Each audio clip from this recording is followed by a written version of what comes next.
안녕하세요. MC 햄니껴입니다.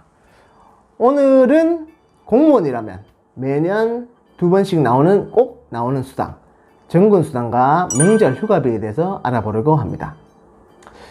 오늘 알아보려는 수당은 연차가 있으신 공무원분들이 아닌 신규나 그리고 아직 근무한 지 얼마 안 되는 공무원분들, 그리고 출산휴가나 육아휴직을 준비하려는 공무원분들에게 큰 도움이 될 것이라고 생각합니다. 그리고 몇 가지 꿀팁을 알려드리려고 하니 끝까지 꼭 봐주시기 바랍니다. 자, 그럼 시작해보도록 하겠습니다. 첫 번째, 정근수당부터 시작할게요. 정근수당, 공무원 수당 등에 관한 규정 제7조 1항에 의하면 공무원에게는 예산의 범위 내에서 근무 연수에 따라 매년 1월 그리고 7월의 보수 지급일에 별표 2의 지급 구분에 따라 다음과 같이 정근수당을 지급한다고 되어 있습니다. 이 정근수당에 대해서 자세히 알아보면 이렇게 자막 나가고 있죠? 네, 그럼 읽어보도록 할게요. 1월에 지급되는 정근수당은 1월 1일부터 현재 공무원 신분을 보유하고 봉급이 지급되는 사람 중 지급 대상 기간인 전년도 7월 1일부터 12월 31일까지 기간 중 1개월 이상의 봉급을 지급된 공무원에게 지급한다. 그리고 두 번째로 7월에 지급되는 정근수당은 7월 1일 현재 공무원 신분을 보유하고 봉급이 지급되는 사람 중 지급 대상 기간인 전년도 1월 1일부터 6월 30일까지 기간 중 1개월 이상 봉급이 지급된 공무원에게 지급한다고 되어 있습니다. 그러면 별표 2를 보여드릴게요. 자, 지금 나오고 있죠? 자, 그러니까 쉽게 이야기하면 정근수당이란 1년 이상 정근, 그리고 재직을 했을 때 받을 수 있는 수당입니다. 그러므로 1년 미만일 때는 받을 수가 없으며 10년 이상일 때 최대치 50%를 받게 돼요. 여기서 년 단위는 호봉이 아니라 재직 기간을 기준으로 합니다. 그리고 1년에 2번, 1월과 7월에 받고 월 봉급액 기준은 기본급입니다. 저와 같이 근무 연수가 만약 10년이 넘으셨다면 월 봉급액의 50%이기 때문에 더 이상 헷갈릴 일이 없겠지만 10년 이하의 월 봉급액에 따라 기본급의 퍼센테이지가 다름을 알 수 있습니다. 그럼 원래 제가 받은 정근수당은 1월에 134만 7,550원을 받았는데요. 제 봉급 8급 13호봉 기본급이 269만 5,100원이기 때문에 거기서 50%를 하면 이 금액이 나오게 됩니다. 그럼 제가 행정직 공무원에 재직하면서 받았던 정근수당이 얼마나 되는지 알려드릴게요. 저는 2014년도부터 행정직 공무원에 재직했습니다. 자, 이런 식으로 받게 되었습니다. 제가 이 금액을 왜 보여드리냐면은 처음에 정근수당이 얼마 되지 않지만 그래도 공무원 생활을 10년 이상 하면은 정근수당도 꽤 금액이 어느 정도 크게 변합니다. 처음에 받았을 때는 정말 몇십만 원도 못 받았어요. 10만, 20만 원 받았을 때도 있었어요. 하지만 지금은 10년 이상 되니까 이제 100만 원 이상 정도 받게 되네요.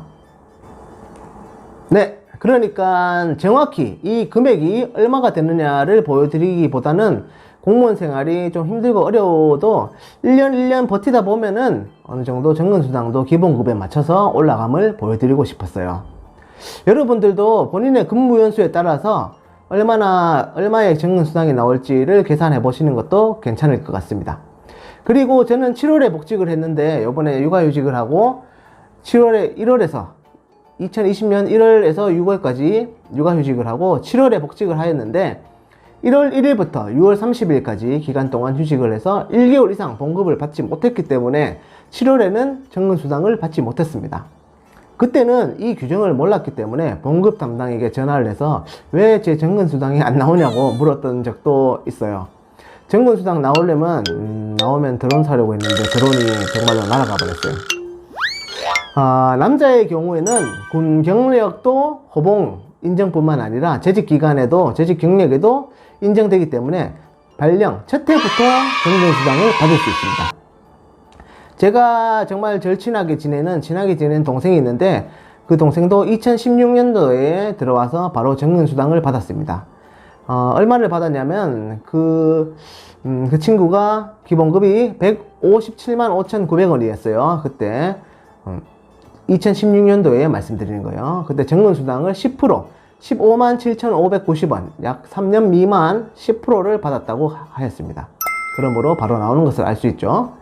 그리고 정근수당과 함께 제7조 사망에는 정근수당 가산금에 대해서 규정되어 있어요. 사망을 보시면 제1항에 해당되는 공무원에게 근무연수에 따라 매월 보수 지급일의 별표 2의 지급 구분에 따라 정근수당 가산금을 지급한다고 규정되어 있습니다. 쉽게 말씀드리면 정근수당 가산금은 5년 이상 근무한 공무원에게 나오는 수당이라고 말씀드릴 수 있어요. 5년 미만 근무자는 받을 수가 없습니다. 정근수당과 정근수당 가산금에 대해서 알아봤는데요. 이제 좀 이해가 잘 되시려는지 모르겠어요. 저도 항상 그냥 모르고 월급을 받았는데 아무 생각 없이 받았던 월급이 이렇게 돌아간다는 것을 조금씩 알아갈 때마다 재미가 있더라고요. 자, 오늘 영상에서 집중! 가장 중요한 이야기를 해보도록 하겠습니다. 정근수당 팁이에요. 정근수당 받느냐 못 받느냐 그것이 문제로다. 이것이 부재입니다. 보통 육아휴직이나 여러가지 휴직을 하는 경우 그 팀이나 과에 피해를 주지 않기 위해서 피해를 줄이기 위해서 인원이 보충되는 정기 인사 때, 즉 1월, 7월에 휴직을 많이 하곤 하죠. 만약 1월에 휴직을 한다면 그냥 1월에 휴직을 들어가시는 분들이 많은데 경우에 따라서 정근수당을 받을 수 있는지 못 받는지를 알려드리도록 하겠습니다. 아시는 분들도 계시겠지만 모르시는 분들도 많기 때문에 출산휴가나 육아휴직을 하시려고 하시는 분들, 그리고 계획하시는 분들께 도움이 되었으면 좋겠고 참고가 되었으면 좋겠습니다. 보통 육아휴직이나 다른 휴직을 하려고 할 때 1월 1일자 혹은 7월 1일자로 휴직하시는 분들이 많습니다. 그럼 정근수당 규정을 다시 한번 읽어보도록 할게요. 자, 1월 1일 현재 공무원 신분을 보유하고 7월 1일 현재 공무원 신분을 보유하고, 이 부분이 중요하죠. 즉 1월 1일 재직 중인 공무원에 한해서 작년에 규정된 기간 안에 7월 1일에서 12월 31일까지의 봉급을 딱 한 번이라도 받았고, 그리고 1월 2일 날 휴직을 시작한다면 1월 1일에 재직을 하고 있는 것으로 인정됨으로써 정근수당을 받고 휴직에 들어갈 수 있습니다. 참고로 출산휴가는 재직중으로 인정되고 육아휴직은 재직중으로 인정되지 않습니다. 만약 1월 1일 혹은 7월 1일에 휴직을 하게 된다면 1월 1일, 7월 1일 현재 휴직 상태이기 때문에 정근수당을 받지 못하게 되죠. 물론 1월 1일, 7월 1일 후에 휴직을 신청한다면 정근수당을 받을 수 있습니다. 이 말이 조금 어려울 수 있죠. 그러면은 딱 거두절미하고 이렇게 딱 정리해 드릴게요. 자막으로 보여드리겠습니다. 이렇게 하면 받을 수 있어요. 가끔씩 출산휴가나 육아휴직 계획을 세우시는 분들이 정근수당을 받을지 못 받을지 궁금해 하시는 분들이 정말 많더라고요. 그래서 이 팁이 도움이 되었으면 좋겠습니다. 왜냐면 육아휴직이나 다른 휴직을 들어가면 상당히 좀 빡빡하죠. 금전적으로. 그러니까 이왕이면 한 번이라도 받고 들어가는 게 좋겠죠. 그리고 두 번째 알아볼 수당은 명절휴가비입니다. 명절휴가비는 공무원 수당 등에 관한 규정 제18조 3에 이제 규정이 되어 있는데 제1항에 설날 및 추석날 현재 재직 중인 공무원에게 예산의 범위 내에서 명절휴가비를 지급한다고 규정이 되어 있습니다.